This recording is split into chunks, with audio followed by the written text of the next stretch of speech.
Welcome to the Midwest Moguls Show, where we talk all things business, real estate, and entrepreneurship. Let's dive into today's episode and make business enjoyable again. Welcome back to the Midwest Moguls Show. We have Mike Taddy in for a second appearance after running 50 miles, breaking his body down, and living to tell the story. Something like that. So, Mike, you introed yourself last time. Obviously, real estate background, military background, wealth of knowledge, information. And there's something I want to talk about with you afterwards regarding the assisted living facilities because we had something come in recently on that side. But I guess fill us in a little bit. I know we were talking briefly about the 50-mile run, but I guess take us from beginning how you even got started in the ultra marathoning space. Yeah. Fill us in. 'Cause I'm curious. Yeah. So first thing I want to make clear is I'm not a runner, right? Yep. You know, I think there's a lot of people, successful people in that space that definitely identify themselves as a runner. Yep. Mm-hmm. I think I'd call myself a farmer before a runner. Okay. So and that's a compliment to all the people doing it the right way versus me. You know, so I was never a runner. High school, never ran track, cross country, nothing. Your typical baseball, football, basketball route. In the military, you just have to run at some point. Mm-hmm. You may like it or not. Like, hey, you're going to run, you know. And over the course of that 20-year career, I ran for the physical fitness test, for lack of a better phrase, which wasn't much. A mile and a half once a year. And I think the longest run I'd ever done while I was in the service. We were stationed in Hawaii, and we went along Pearl Harbor one time and ran like 9 miles when I was 20 years old, whatever. So running of distance was never an interest, never a desire, to be honest with you. So then, kind of going back to our last conversation, retired from the military, found myself in real estate, started a construction company, and, whatever a person believes in, fate, God, or just life in general, paths intersect, right? Similar, exactly. Right? And Adam Delsman, who's like a brother to me, first came to me as a potential employee, working on the rentals, working on our construction company. And he was also a veteran from the Army. Mm-hmm. Okay. And greatly respect his service as an Iraqi war veteran. And I have so much love for Adam. Well, anyway, I found out that he's kind of got this crazy passion of running on the side, and he was doing ultras. Yeah. And ultra, by definition, is anything over a regular marathon, or anything over 26.2 or whatever it is. Right. So 26.3 or longer, right? Which are usually kind of 30, 50 miles, and there's some kilometer races in there as well. And I had gotten really close with Adam, and then my son, and all 4 of my kids have run at some point in track. They're naturally gifted, and it ain't from me. Is your wife a runner? Yeah, she was in track. Yeah, okay. My wife is very athletic. You know, it just comes natural to her. Unlike me, I am same not here. at all. I'm gonna just put a vote on that side. Just like when I see video of me running, I'm like, oh my god. So my kids had an interest in specifically my oldest boy, who's Hunter. He's the one in Alaska running track and cross country. He developed a relationship with Adam because Hunter had qualified for state and track as well as cross country. And Adam and also Hunter worked with Adam through my company. Yeah. So Hunter and I went down in June of it must have been 22. Okay. Adam was in the 100-miler at Kettle Moraine, which would be, I forget the exact the name of the race, but I think it's one of the Ice Age races. Mm-hmm. But it's a 100-miler. And he had finished 1 or 2 up until that point, so he exposed us to it. So Hunter and I are down there in what they call like crewing. It's literally like a pit crew, literally, right? You know, and Hunter and I were immediately exposed to this. It's an unbelievable culture, to be honest with you. Oh, I can imagine. People, I'm getting goosebumps thinking about it. So Hunter and I are working an aid station in addition to crewing Adam at times.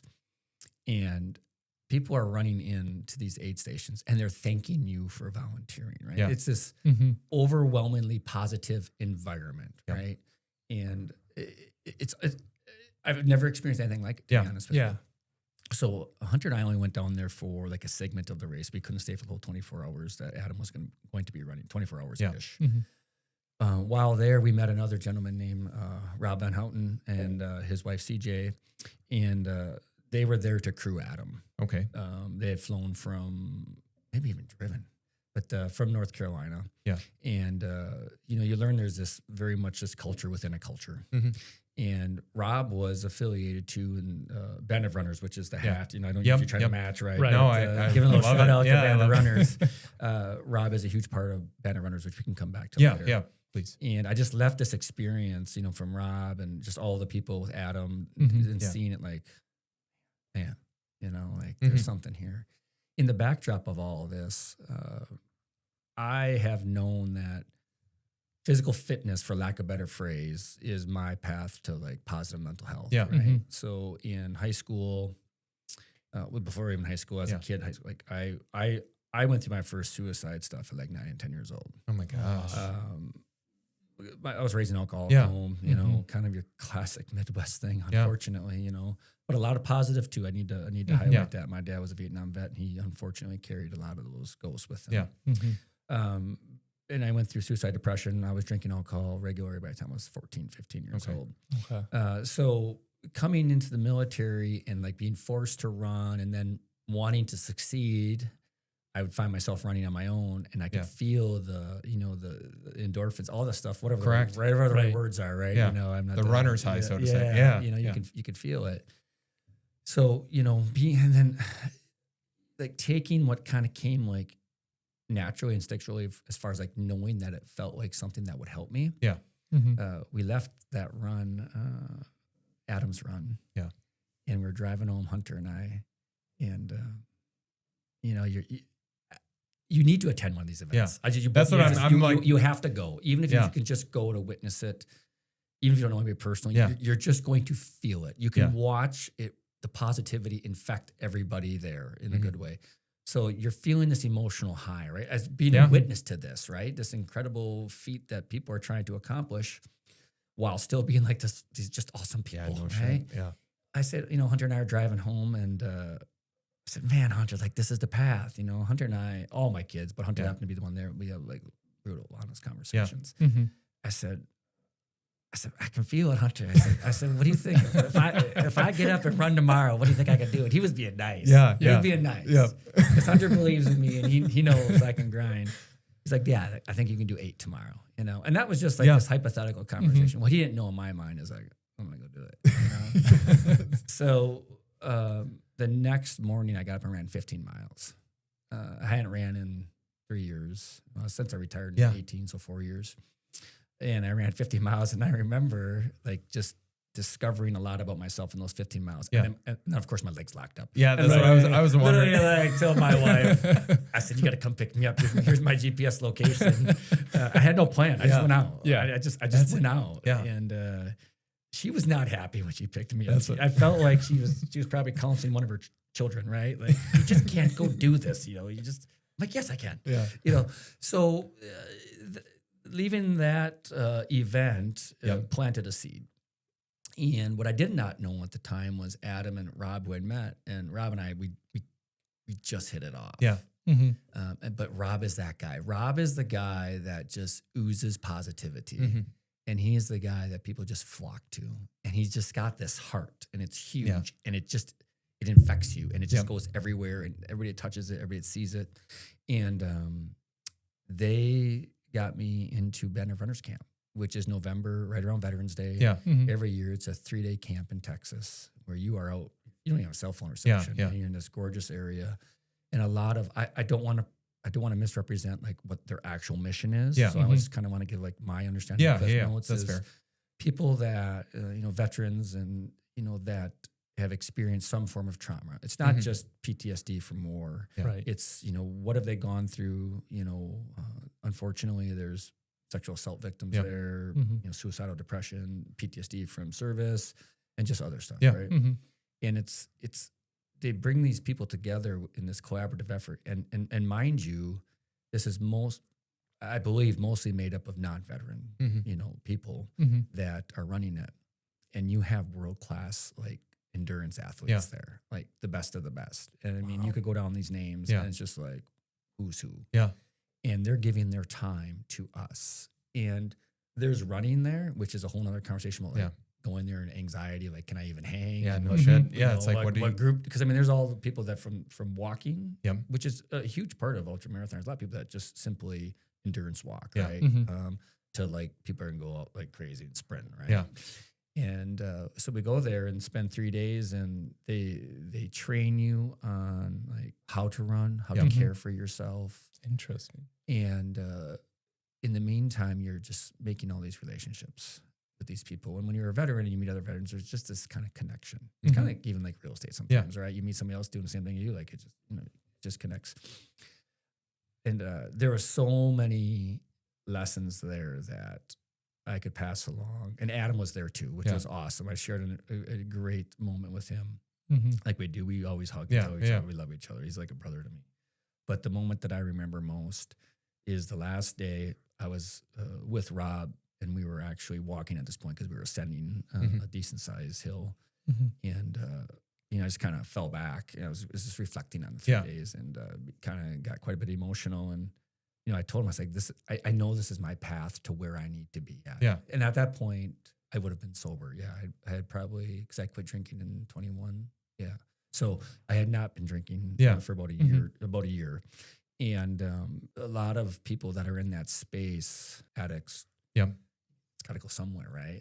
Correct. It's an energy, right? Yep. Right. Positive, negative. It's an energy. It's got to go somewhere. You're filling something up. And there's a whole other conversation about like the health of all of that. Yeah. But for me, it was like, I know it's running. And, Rob just gave me a hug, and it was really emotional. And I left there knowing that running was my path to mental healthness, and because my number one focus when I wake up every day is being the best husband and father I can be. The rest of that stuff that we talked about last time is after that. It's awesome, but it's after that. Well, how do I get myself to the priority, right? And one was originally stop drinking. But two is like, where does this outlet of energy, what's the outlet for this energy and these desires, and quite honestly, all the shit that's screwed up in my head, to be honest with you, right? It's got to go somewhere, and I know that it's running. And I left there knowing that, but I wasn't ready to run. Like I was not ready to commit to that. So I basically ignored, right? Like in my head, like I'm just gonna ignore. Adam's constantly going to running events. He's inviting me to train, and I'm just ignoring it, right? I'm living life. Life is good. It's very busy with the real estate at that time. I'm making all the excuses I can. And once you attend camp, you become a band runner, and they're sending you emails on races that they're going to be at crewing, and they're going to just always giving you opportunities. Well, fast forward to what would have been January of 24, so 2 full years later, and I hadn't ran any event, and I hadn't run at all. To be honest, not even a training. Nothing. So then Rob sends an email, hey, it's called the Ice Age 50, August 2024. We're looking for volunteers. And I'm like, you know what? I'm not going to volunteer. I'm going to run it. And I signed up. And that one, and then Rob gave me a plan, and I stuck to that running plan pretty good last summer. And I ran 50 miles, my first 50 miler, and it was an amazing experience. My entire family was there, except for my one daughter who was on a prearranged trip to Europe, and my mother-in-law, father-in-law were there, and it was awesome. And I shared moments with three of my children that were there that was just incredible, and my wife as well. And it felt great as an accomplishment. And when you leave there, you're like, okay, reaffirming this is the path, Mike. This is the path, right? And I had all my training runs up until then, like I could feel it, and it's just feeling, because you would do. I don't want to sound arrogant when I say this, but when you're training properly, it's crazy how easy 10 miles feels. So that's what it became like. I'm training like 10, 12, 14, 16, just go run it, right? Now I'm not setting any land record speeds, but like I'm not winded. I go upon my day, and the longest training run I had done for the plan was called for 30, and I couldn't do that one because of a family, but 26 or 28 miles. And I thought it went well. So I was confident going to that race in August. And I did it. Dang. And then I stuck my head back in the sand again, right? And this past January came around, and the race that I ran approximately 2 weeks ago, the Ice Age 50 came up, and back to Adam. Adam is the sadistic person that keeps pulling me into this. He's poking the bear. He's like, hey, here it is. It's going to fill up fast, and I signed up for it. And when I sign up for something, it's kind of like anything else, like a public testament or goal. You say it, you're more likely to do it, right? I'm like, okay, I'm going to train for this, right? I'm locking myself in, and that took another step. I created a Facebook page specifically to it called Ultrabound for me to follow me on that journey. And I stuck my head in the sand until March, and I was 60 days out when I started that page. Like, okay, 60 days. I'm going to train for 60 days. We'll follow the journey for 60 days. Yeah, I ran 5 times. I never ran again before the race. Holy shit. Wow. So on the 18th of March, because I think the last run was 22nd of March, but on the 18th, I ran like double-digit miles, and I felt okay. And it sounds crazy saying that. I felt okay. Yeah. I felt okay, and I didn't tell anybody until the night before the race or the day before the race. It was I made a conscious decision to not train for this 50 miler, and like that doesn't make sense. Yeah. So I have to articulate a little bit more about what was going on in my head. Yeah. Was, Yeah. Now within reason, anything I've done in my adult life, academically a lot in the military or school, physically again a lot in the military. It's all been within the realm. Like I can't go make a goal of dunking the basketball and it's going to happen. I just can't do it. So I'm not going to set that goal. But anything else I've prepared for is the point here. Yeah. I've done it. Yeah. Right. And it's not arrogance. It's just like fact, right? Yeah. Going to pass a test with an A, going to graduate at the top of the class, I'm going to do it. Run 50 miles in August. I'm going to do it. And my thought was on that 11-mile run is like, you're going to do this if you train it. But if you don't train, and what will you learn about yourself? And really the focus of wanting to do it was to pass some, I don't know if I really like the word inspiration in this case, but motivation, something my kids could look at and say, hey, I'm facing this event in my life, whatever it is, right? 10 years down the road, my dad went out and ran 50 miles without training, right? And I wanted to be able to put that out there for them in a manner in which that they could look up to and dig into that if they had to, right? So it was a deliberate effort to not train for that 50 miler. Yeah. And I had a thought at one point going into the training of going down to run the course, because it's the same course-ish that Adam ran, that 100-mile where we recruited him a couple of years ago. And it's the South Unit Kettle Moraine State Park in Wisconsin. It's like this, right? Yeah, it's terrible. And like, had I gone down there for a practice run, I probably would have found a way to make it. Yeah, that's what I was about to say. It's like you don't even want to see it. Like, and it's not like, for anybody that would have run a last, we're not saying this is Colorado where you're ascending 30,000 feet or 10,000 feet or whatever it may be, but it's still, for me, I'd done no hill work. And the first run was all flat or road grade. So this was definitely a change for me. And I just did it.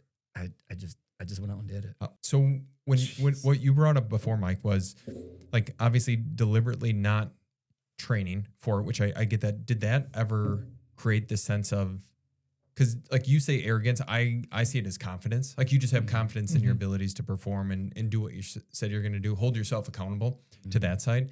Did you ever feel a lack of confidence because of not training? Like did that creep it? Well, I'm sure when you're in process, it probably creeps in a little bit. For sure. But that's like how did walk us through that a little bit. So I had set a goal to basically accept 30 miles internally, right? Like if you can get 30 miles without training, Mike, that's pretty damn good. That's respectable, right? Yeah. Because in total, since my last run in August, the last 50-mile run, I think I did 50 miles total. And when you're training for these, you should be doing 50 to 60 miles a week. That's what I was. Right, a week per week, And 8 months has passed since then. So I definitely didn't hit the goal. The nervousness came, just like the podcast that we shared over the link the other day. Laying, he was talking about laying in bed at night. Cameron was, and that was me the night before. Like, what'd you do? You signed up for 50 mile and you're in train. Like that's where the confidence definitely took a little bit of a hit. Now I will say during the week of, so the week of, leading up to the week, I'm telling you, I literally did nothing. My life's been so busy with the farming. I've been out, but I'm active. I'm outside. Correct. You're doing stuff. I'm not sitting on the couch, right? Like, I'm active. So there's some level of muscle movement there every day, but it's definitely not training. It's definitely not training for hills. So the more I thought about those hills, my confidence shook a little bit because the weakest part of my body always has been, always going back to grade school is like my hamstrings and my quads. And I think that's common for most people, but for me, it's really. And that kind of got in my head a little bit. But my week was so busy, I didn't really let my head go there. But I did consciously hydrate. I was able to go back to my previous race, which I prepared, I would say, heavily for, and the nutrition, the hydration, and I took those lessons learned. So that gave me so much confidence. Like I knew the vest I was wearing. Yeah. I mean, nothing was new here. Figuring out it was unfamiliar again, right? Yeah. Running with a vest because I hadn't done it. But those are all things that I could have recall on, right? You know, okay, electrolyte pill, every hour, you know, X amount of bottles per force of nutrition. Like I was able to use those lessons learned from the previous one to really help me there. But the confidence did take a little bit of a hit because my week got crazy and I was spending a ton amount of time and energy outside working, like, and it was warm the week before. Like outside, like Mike, this isn't good. You know, like you're not hydrating. I mean, you're hydrating, but you're running it out. Your body, your body's getting drained. Yeah, so I was, as I kind of got, and then I was sleep deprived. I was sleeping about 4 to 6 hours a night, maybe 6 ish, because we had things going on the farm, just life, and so my confidence, as you alluded to, it took a hit, which I think is natural leading into the event, closer to the event. It's kind of like when I used to take the PT test in the military. I was obviously going to pass, but my anxiety would really rise the day before because in my mind, it's not just passing. It's like leaving it all out there, right? You know, and then to take it into this race is there's a time limit. I think by mile, I'm going to get this wrong, but say by mile 30 something, 37 or something, you got to start hitting times because if you don't hit them, they don't want you on the trail when the day's to wrap up. This is not a 24-hour event like the 100 mile. It's like, you got to get you off the course. And you start like, well, can I hit that? You know? And that's where it gets in your head a little bit. How long does 50 miles take? So the average generally, so the cutoff is 12 hours. Okay, the cutoff is 12 hours for the safety of just everybody involved, get them off. The fastest run around 7 to 8 hours. You know, the first one I ran was like 10 hours. Like I said, it was flat. 10, 20 or something like that. So I think the average finishing time for this race, which I think it was 10 hours and 30 minutes. So I was behind that. I finished in 11:40. But one thing that there's a lot of people that didn't finish this race. That's what I was about to say. There's a lot that didn't finish this race.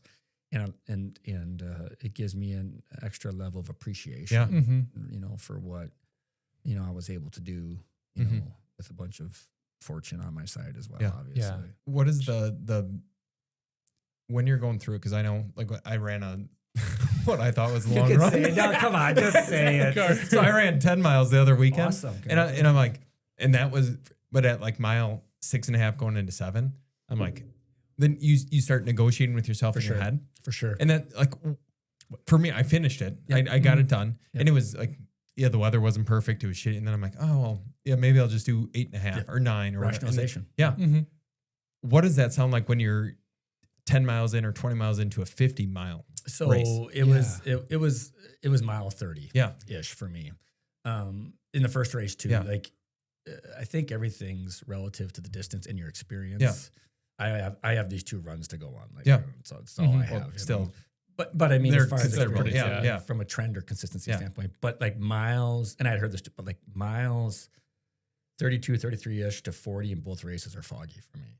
Like the first race in August, it was like record heat, like 90 some degrees. Jeez. Oh man, I couldn't even urinate. Like it was all out of me. It was like orange. Correct.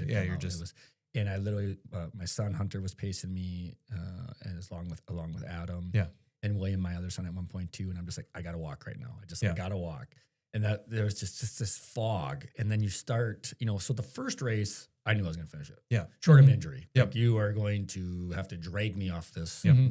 This last race, I was rational. Like I said, first goal was 30 miles. I'll be honest with you. I was pretty darn confident I was going to finish it no matter what. It's pretty impressive. Meaning that like I did the math, like even if because there's a certain gate that you hit that they won't kick you off the course. The first couple gates you miss, you get kicked off the course because you physically won't get back. You can't. Right. So I'm like, well, okay, if nothing else, I don't care if I finish. The goal was truly never was, a certain amount of time. It was like to do 50 miles. Right. So, that I began to rationalize not doing 50 in those 30-ish miles. I had sent a video to my son, Hunter, who was, I think, at her conference meet in California or something. And I sent him a video at 21. And I'm going to share something I haven't shared yet. I'm a little embarrassed. Yeah. I'm like, I got this. Yeah. You know, you feel so good at mile when you're at. There's this euphoric high in both races from miles 15 to 30. We're like, I got this. Yeah. Matter of fact, I could speed it up a little bit, you know. So I saw that video of mile 21. You know, I said, Hunt, don't tell anybody about it. I'm going to finish it. And he was like, yeah, you know, I didn't read his text until after. Yeah. But, boy, at mile 30, you're like, you didn't train. You did a really good job. Like, you could, you know. But truthfully, I was never going to get off that trail. Never did. You know, but you do allow it to creep in your head, you know, and what is fair to the rest of the runners that didn't finish or even that did finish, I didn't cramp. I didn't, you know, had I been dealing with it's a lot of that stuff is just like fortune. Yeah. You know, did you eat something bad the night before and now you've got diarrhea and, you know, you're dehydrated. I mean, there's all kinds of stories of like people being super prepared for these ultras in general, not this race specifically, and not being efficient. There's absolutely a certain level of just like fortune, right? Yeah. There's a lot of preparation, but some fortune.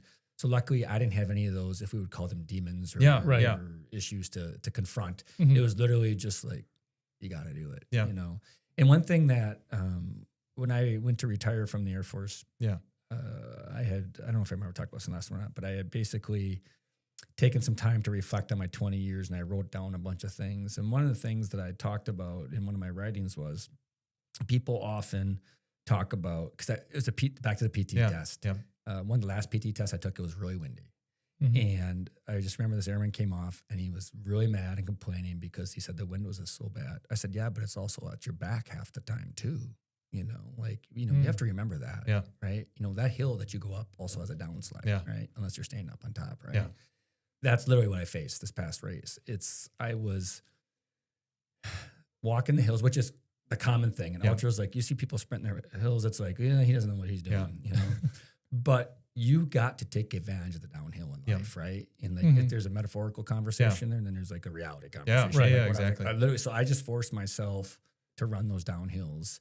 And those incremental gains, it might be 1 second here, 2 seconds there that you would have not gotten had you walked. I mean, that was the difference in me making the cut by 20 minutes when you extrapolate that over the course of a race, you know? So that was something that was very much in my mind while I was doing it, not only from just the physical aspect of finishing the race, but life, right? Like, you know, I can sit here and complain about when you look up those steps, you know, you're like, something like that. But guess what? It's going down at some point too, you know? And if I don't take advantage of that, you know, it's like everything else in life that we're just surrounding ourselves with the negative versus looking at the positive.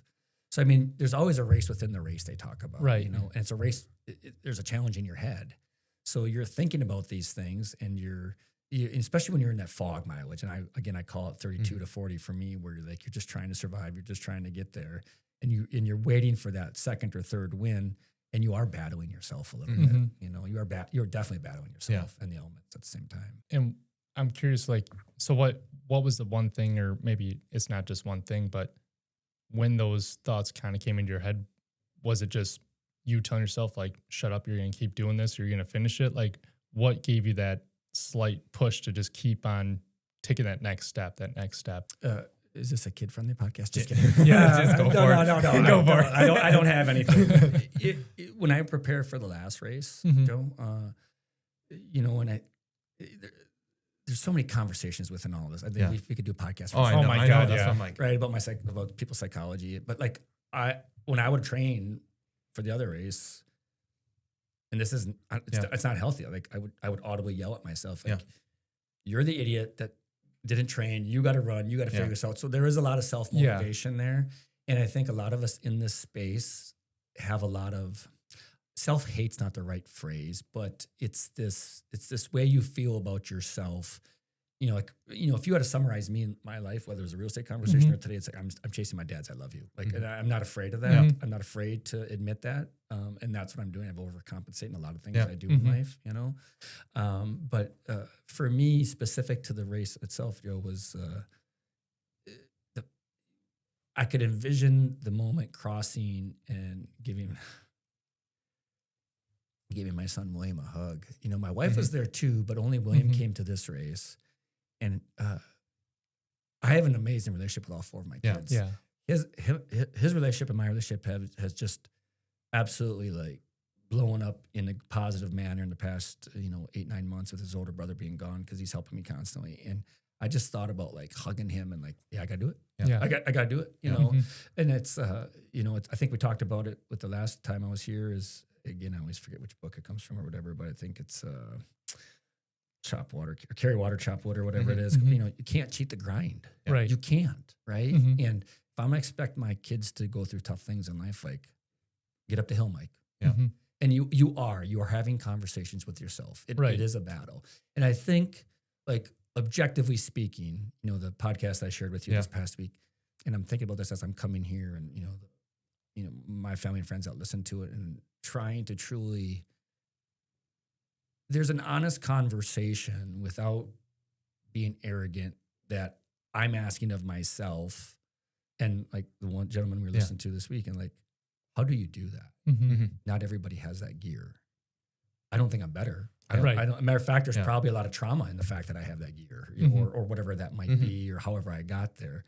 But there's a factual conversation, and it sounds arrogant, so I'm just going to say that, of like, how can you go run 50 miles without training and finish it and have the mental, like, I'm trying to understand it about myself, because I know that as much as that could sound like, oh, he's so cocky or whatever, no, there's some other valuable lessons to be learned 100%. there that I'm missing, right? There's a lot of good in there, but there's also some more things I can learn about myself, right?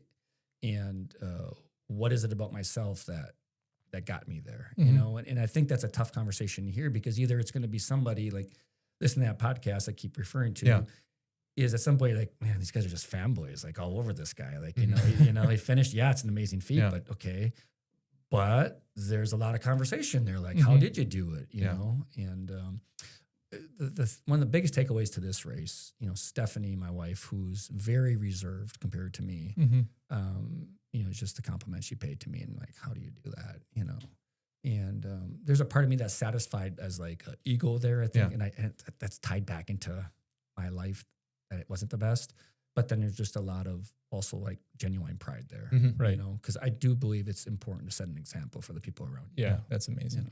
Well, I don't think there's anything wrong with, like, honestly, like accomplishing those difficult things.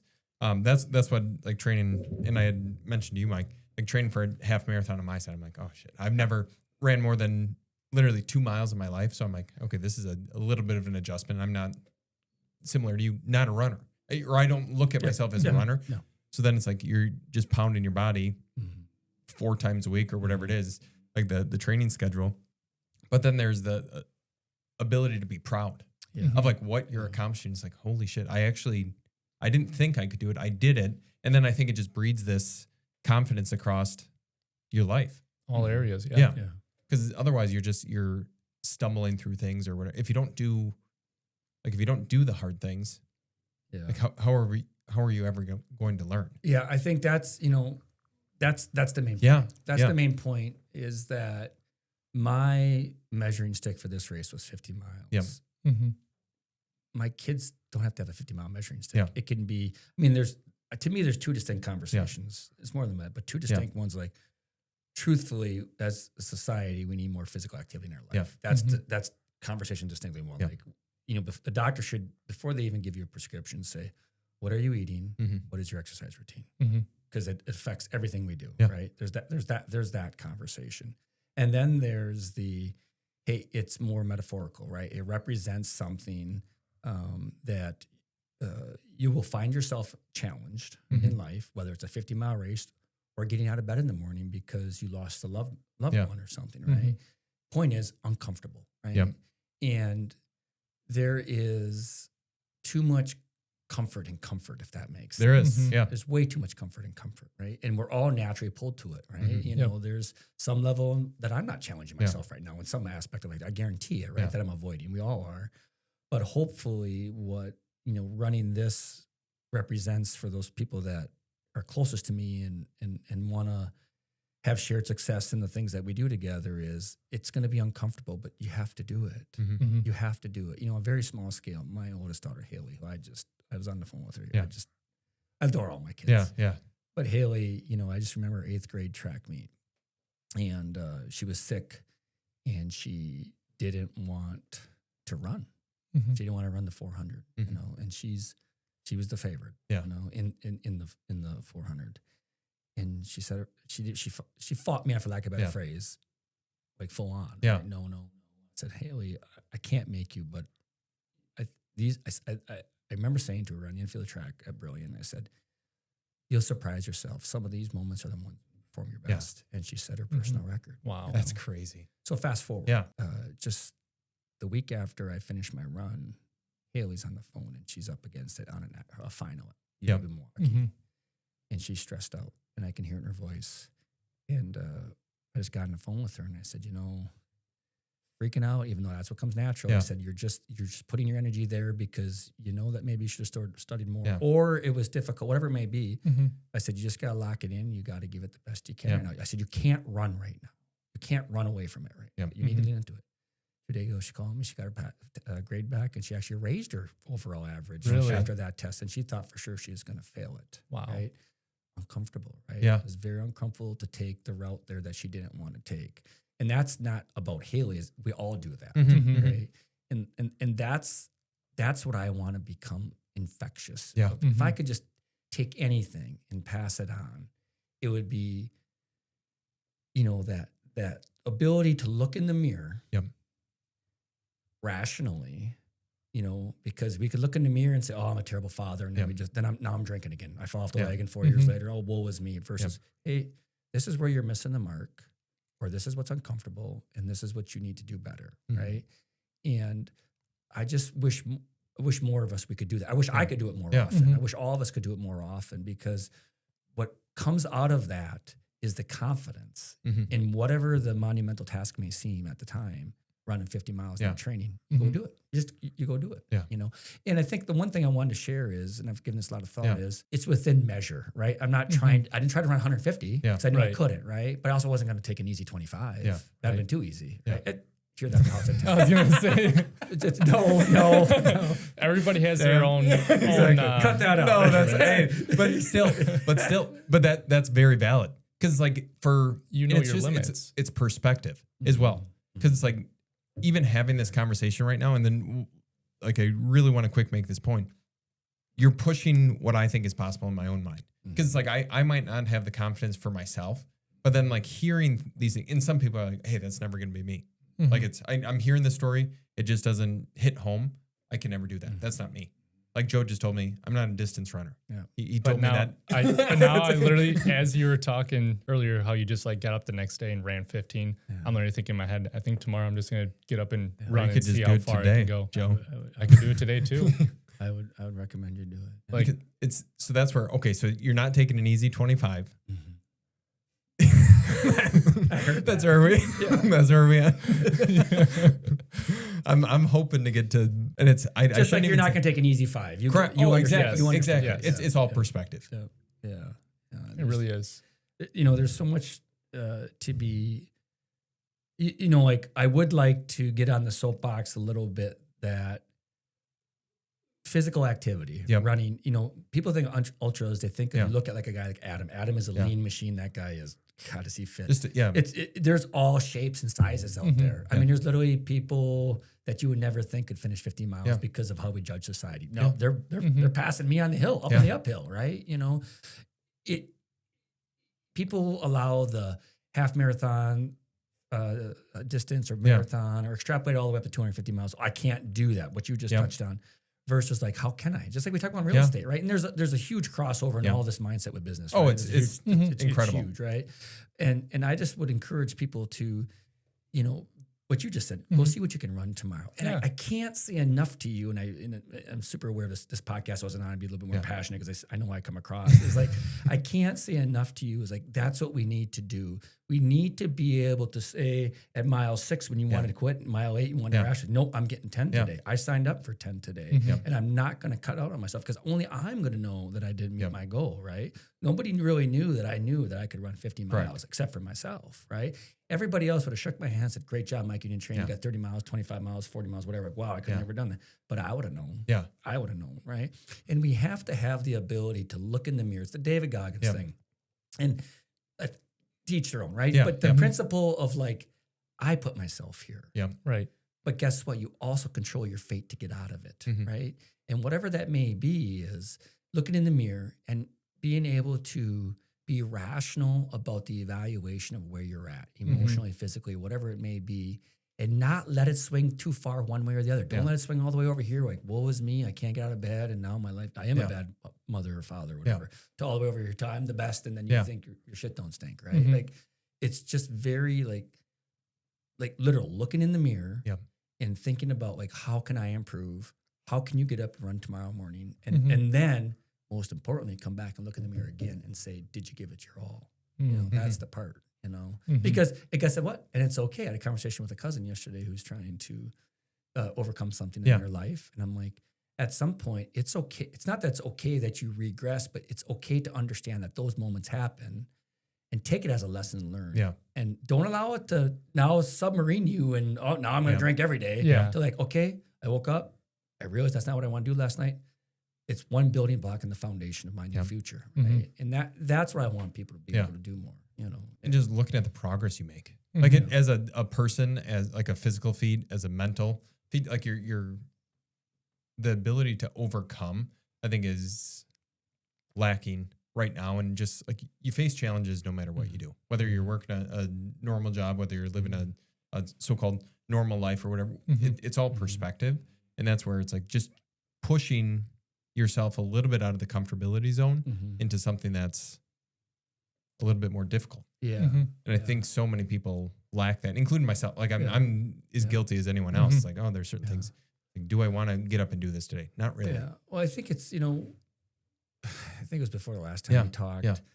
You know, you've got this spectrum. There's this lane of like self-improvement in general. And then there's, of course, the lane of self-improvement like within business. And you get all these same people. And, you know, so many people that want more in their life, or it could be the Instagram thing, and they think that's how, like, that's the end result. Like, how I could never get there. They don't know all the different things that are tied into it. So, of course, it seems unachievable, right? When you look at that picture on that body on Instagram, like, oh, that never could be me. I've had 3 kids, you know, blah, blah, blah. Like, hey, that's not your goal to begin with, okay? Yeah. And oh, by the way, that's not reality, Correct. right? You know, and then when you bring it back into outside the physical aspect of it, whether it's stuff that, you know, the 3 of us or everybody else, like you read the stuff in business, and there's so much good there, but there's so much not reality as 100%. well, right? And you're asking for somebody to go from whatever it may be to here to 10x it. And like, you're like, man, I just want to get out of bed. Like my goal goal right now today is to get out of bed and survive, right?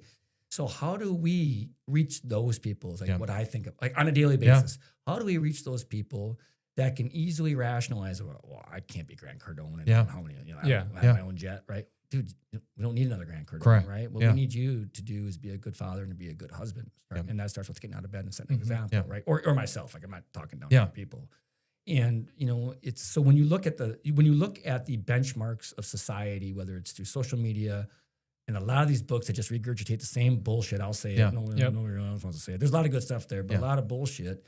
It's like that's not the roadmap for the average person. Like they don't even know how to reach the average person that's got 4 kids, single mom, like driving a car that may or may not get you to work. Like, how do you expect that person to go run 50 miles? Well, I don't expect them to run 50 miles, but I expect them to find what that 50 miles is in their life and go chase it, right? And go after it, right? Incrementally, you know? And when you fail, don't give up, show yourself some grace and take that lesson learned to go to the next one. So go ahead, Joe. I'm just like, so when it comes to obviously, I mean, that's definitely one thing I struggled with, like in the beginning of starting in like real estate. I was, you know, looking at Grant Cardone, you know, those big shots basically that have made it. You know, seeing, okay, idolizing that, that's where I want to be. How do I get there? Just kind of rounding it up. But when someone is in that state of thinking they need to get to this person's, you know, life or whatever, in reality, I think you just have to do it your own way. But how do you get someone to just basically flip that switch and be like, okay, I just need to do my own thing. I need to work on myself. And that roadmap to what maybe, I'm just throwing out Grant, like what he did isn't the same roadmap that I'm doing, or the finish line is not even close to where he got is to where I need to be. So like, where do you find, I guess, that path? And just like it, I think honestly, it comes down to like small little achievements and things like that. But like, how do you find out, I guess, from your perspective? Yeah. So I think it's, so thanks. So I'm tracking 100%. So you've got the obvious ones of the, you know, whether it's Grant Cardone in real estate and business, Right. you know, whatever it may be, it could be Musk, it could be Warren Buffett, it could be anybody. It's not about any particular, but you could also wind that all the way down to see your neighbor that gets up every day, mows his lawn, kids give him a hug, they come rushing out the door and like, well, how can I be like him or like be like her, right? Whether you're shooting for the Grant Cardone or that or not, or bringing it back to what works for you, to me, it starts off with self-accountability. It's back to that mirror again. You know, that's where my path was, right? And then if you don't know how to start that, and I've given this advice to some very close friends, if you don't know how to start that self-evaluation, because that's not easy, because I was the guy that went down the negative, woe was me, and the drinks were flowing pretty good 5, 6, 7 years ago, feeling sorry for myself, right? And that's not constructive, obviously. Yeah. Right? I would then tell that person is, you know, and I think this is the most important part outside of like our family and some of our own like development evaluation, is like finding the 2 or 3 people, maybe it's one that you can truly trust in your life, right? And you go to that person and you say, all right, Joe, I'm going to ask you something that I've never asked anybody and nobody maybe has ever asked you. When you look at my life, because I look at your life, Joe, and I respect your life and the way that you handle yourself. And I know I don't have the full picture, but there's a lot of things you're doing that I want to emulate, okay? And I need you to hear that with love and affection, not jealousy. I need you to now look at me, Joe. And I need you, because you know enough about me. You're around me all the time, Joe. Where am I missing the mark as a mother, as a father, as a friend, as a husband, all those different things? I need you to tell me where I'm missing that mark. And my promise to you, Joe, is that I'm going to hear that, listen to it, and I'm not going to fight you on it. Because I value your opinion so much, because I need to learn about myself. Right. Because remember, that person can't currently do that in the mirror. Right. They can't do that in the mirror. So said differently, it's what we talk about all the time, surround yourself with better people, right? Because hopefully naturally those conversations become organic, because Joe's talking about wanting to be better. Carter's talking about wanting to be better. Well, shit, I better talk about wanting to be better. Otherwise, like, I'm the guy that's not fitting in with you two, you know? So, you know, it's a lot about, like we talk about businesses, you know, finding somebody, a mentor to emulate. But in my opinion, we don't have enough of that dialogue. And I'm fortunate. I have like 5, 6, 7 guy friends where we, you know, it's just literally like trying to improve and try to be better. And that allows us to see our blind spots. And then, because again, back to that mirror, you know, we're not going to undress in front of that mirror the first 1 or 2 times. We're just not. We're going to project and say it's everybody else's fault versus like that, you know. And then I would just kind of continue to have that conversation and check-ins with that person that I value, because I do that actually. Justin, I called him on the way here, you know, and checking with each other in life all the time. And it allows you to basically have what you're hoping for is, it's not really an independent because this person's your friend, but somebody that can be somewhat objective. And it's all about the relationship, you know, like, because right now we could shut the cameras off and I'd say, hey, Joe, like, what do you really think of me? And I think you feel comfortable saying, like, well, Mike, these are the things I think about you. This is maybe where you could be better when you do a podcast, or maybe you talk too fast, or you say, you know, too many times, or whatever it might be, you know, or you keep babbling, right? Yeah. And I would be, thanks, man, you know. I think we need to discover those relationships. And if they're not there, then we need to go find them somewhere else. Yeah, I think that is huge, because the biggest thing is opening up to someone to release those battles, those internal battles that everybody goes through, is just to be able to basically open up and allow someone else to just give their, not criticism, but just like their inputs on different parts of the life, you know, that maybe they see that you might not even be seeing. It's a blind spot. For sure. But being able to trust that person and having that relationship, I think, is huge. So mine happened anonymously. I can't remember if I told you that in the last one. My brain sucks. But in the military, they do peer feedback anonymously in some sessions. And, you know, when 13 out of the 14 people call you an asshole, I'm like, you're an asshole. Yeah. Dang. I don't care what my intent was. Yeah. I was an asshole. I was an arrogant asshole who thought I knew everything. In my mind, I was helping them. Yeah. Right. The reception was, you're an asshole. Interesting. Right? Yeah. You know, there's a lot to unpack there too, but that was in April of 2006, and I remember that. Yeah. And I'm very thankful for it. And there were several other critical points along that evaluation. it allowed me to start thinking about, it's not like what other people thought, but how was I presenting myself and how do they interpret my actions and my words, right? And I think that's the path that then leads you to the ability to be at mile 42, having a conversation with yourself of like, I'm going to do this. You can be proud of what you've done, but you're not finished yet. And show yourself some grace. Like, hey, I need to walk a little bit right now. I don't need to make that 11-hour timeline like I thought I wanted to. Now I just want to finish within it, right? And you can still have a lot of pride in that, Mike. And that spectrum of like conversation, both with others, within yourself, it starts so much longer before mile 1, right? It's so much earlier than that. And a lot of that is just your own growth as a person because of the people around you. That's crazy. Wow. My mind is just, like I think of all the moments that I've had, like just reflecting on yourself. And like, I think we're our own worst critics in certain moments. And then you beat yourself up over whether it's insecurities or items that you feel you could be better at, but then you just don't keep the promises that you make to yourself. And it's like, okay, it's a repetitive cycle over and over again. And then like kind of to that point, after you completed, like now it's been 2 weeks, roughly speaking. 2 weeks Saturday. So, and we'll kind of wrap here because we're getting up on time a little bit, but after completion, Mike, what did that reflection look like afterward? Because like, obviously you've done one in the past, but this time, given everything, was it like, obviously there's the recovery component that I can't even imagine how fucking painful it was. But, like, how did that go for you? Mentally, physically, emotionally? Let's talk the physical. Yeah. So so we've got literally the day of, like we're driving past Miller's, not American Family Lifestyle, whatever it's called, the Brewer Park now. And I'm puking in a bag in traffic because it just came out of nowhere. Yeah. And your body just like begins to shut down. To be honest, like I felt relatively good other than that. So that first day was okay. Got home, slept. Well, here's the craziness of it all, right? The next day, so right, I've got the farm, right? I've got animals that need to be taken care of. But my son had it. Actually, our Nathan and Landon, two young gentlemen, they helped. They took care of it. I was gone Saturday, Sunday morning. William was going to take care of it. And so I slept in and I heard William get up and go out. And I just happened to wake up. My phone was on silent.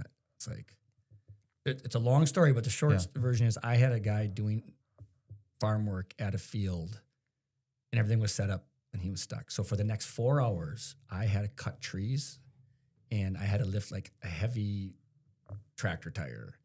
And this guy had no idea I ran 50 miles before the day. Are you serious? Dude, my legs were like, and I didn't say nothing. And we did all these things. And like let's call like hour 3.